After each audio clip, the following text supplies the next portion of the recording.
Hello guys, my name is Mark from jazzguitarlessons.net and welcome to Pentatonics Part 4, where we'll finally start to add, to improvise and, to use the things that we learned in Part 1, 2, and 3 to actual chords. We'll improvise together today. It's a really exciting lesson.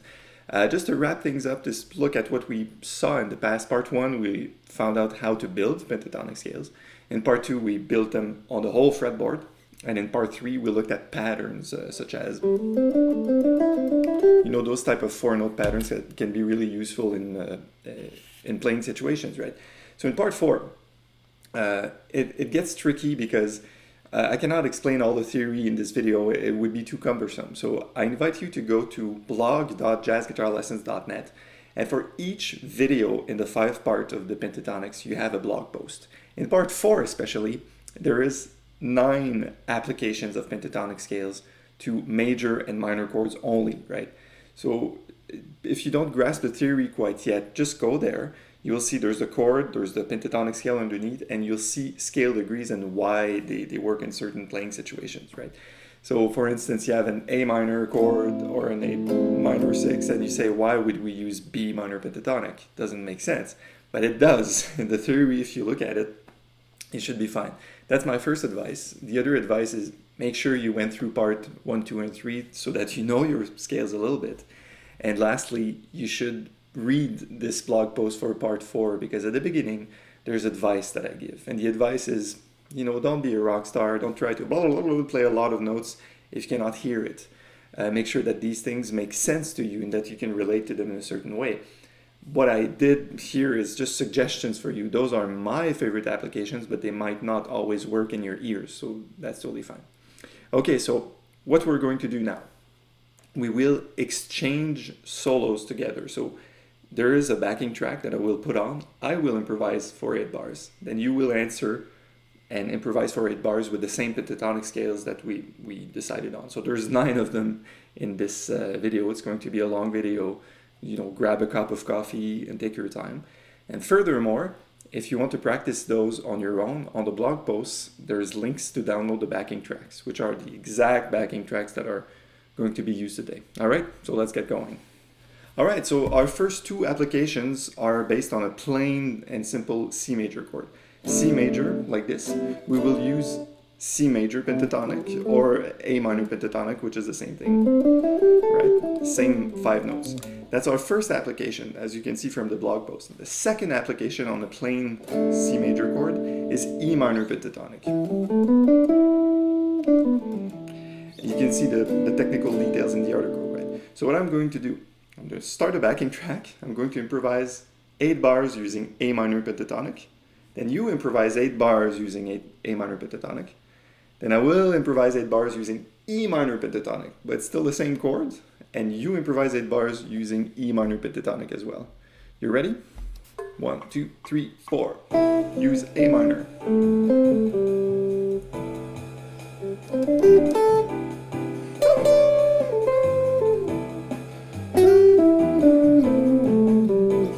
Your turn.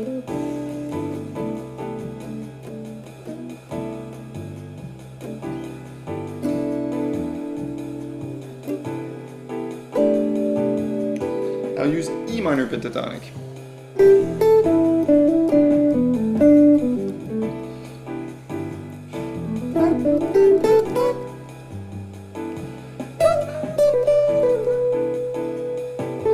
Your turn.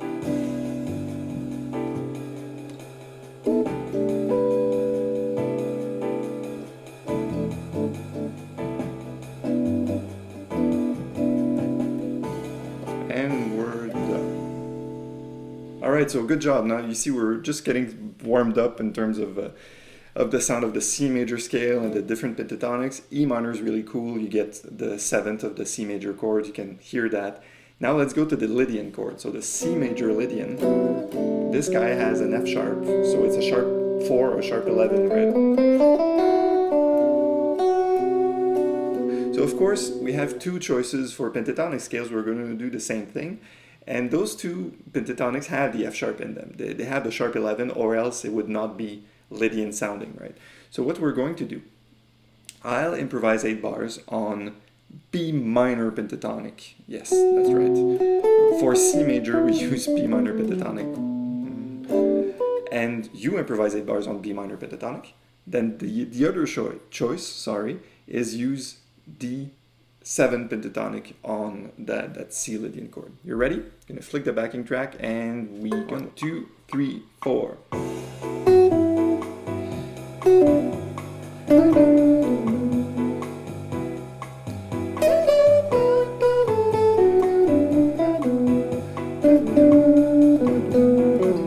Your turn.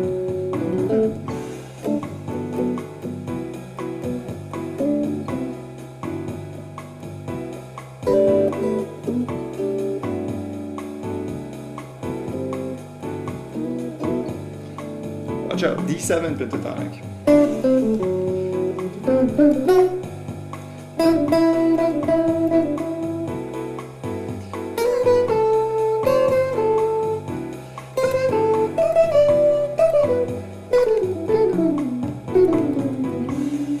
Your turn.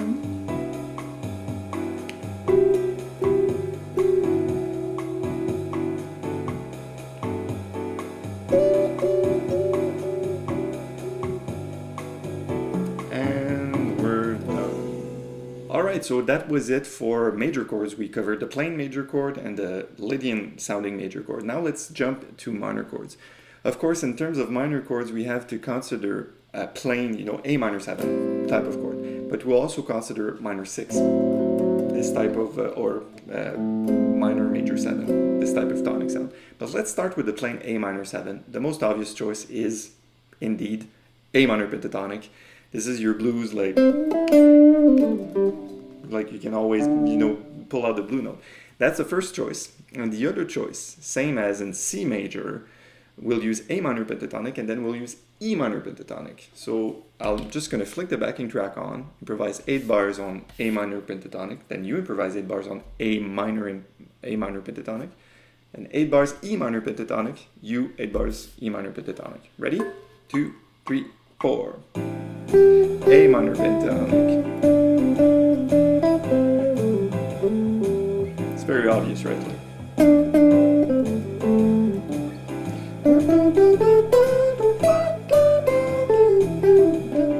Your turn.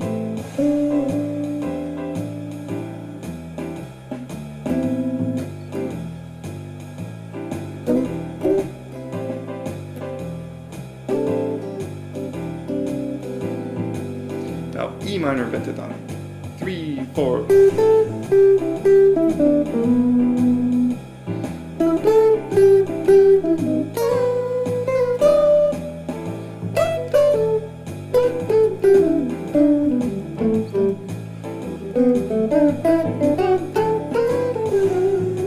Your turn. E minor pentatonic.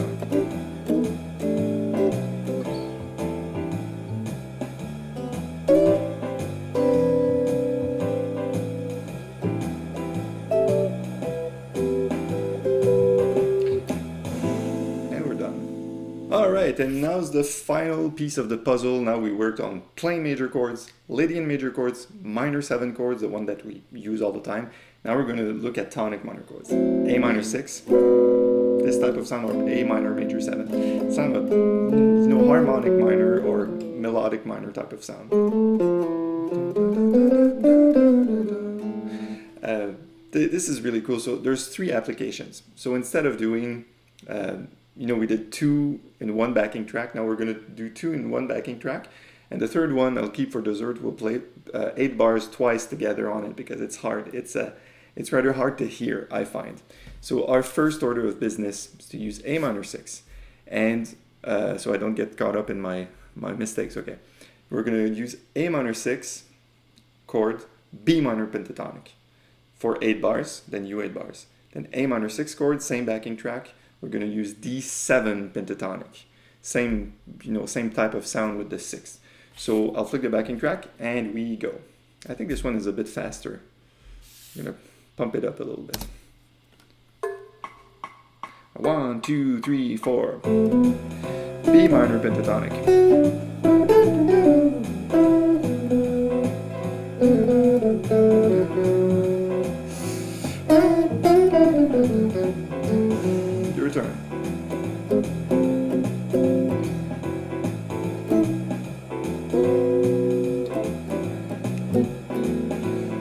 watch out for D7 pentatonic.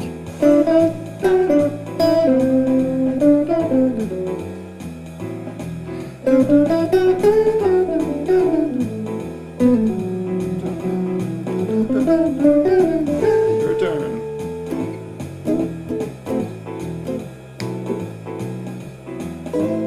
D7 pentatonic. And we're done. Alright, so we're almost done. We have one more to go, and it's still on A minor 6. I wanted to take a special time to use this at the end and spend more time improvising on it, because it's kind of messed up. On A minor 6 or 7, we're going to use D7, E7 pentatonic. So if we consider this in terms of A, we get the 5th, the 6th, and the 7th in a row, and then 9, 11. So it's kind of a scale that outlines a lot of the color notes. It's really spicy. So when you improvise, it's harder to hear, is basically what I'm saying. It's harder to kind of put your finger on, okay, this is the next note I'm hearing the scale. Although it's very close to B minor pentatonic, there's one note difference, it's close to A minor pentatonic, but not quite. So let's see about this. 1, 2, 3, 4. It's this note, right?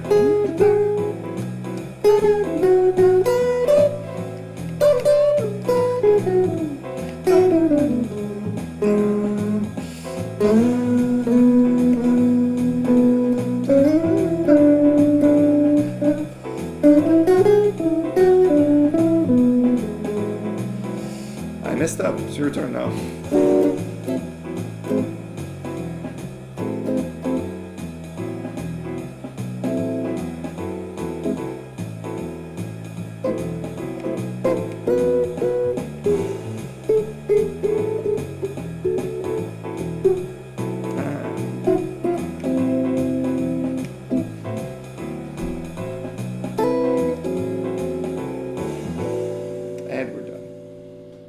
So finally I wind up playing for a full 16 bars, and I'll let you play for a full 16 bars. So I hope you don't mind. In any case, you want to practice this, you go to the blog, you grab the backing tracks, and you can practice them on your own. And as I said in the blog post, you can always find ideas that are better than this and that make more sense to you. It's totally open. There's no like laws, and there's no pentatonic scales police to prevent you from using certain scales. All right, so I will see you in part 5. In the next part, we're going to do the same type of thing, improvise together and stuff, but it's going to be on darker chords, minor 7 flat 5 chords, altered dominants and straight dominants that are not altered. So there's a lot of choices, there's a lot of things. I still have to write the blog post and create the backing tracks, but I will see you in part 5. I'm Mark from jazzguitarlessons.net. Improve your jazz guitar playing with a real teacher. See you next time.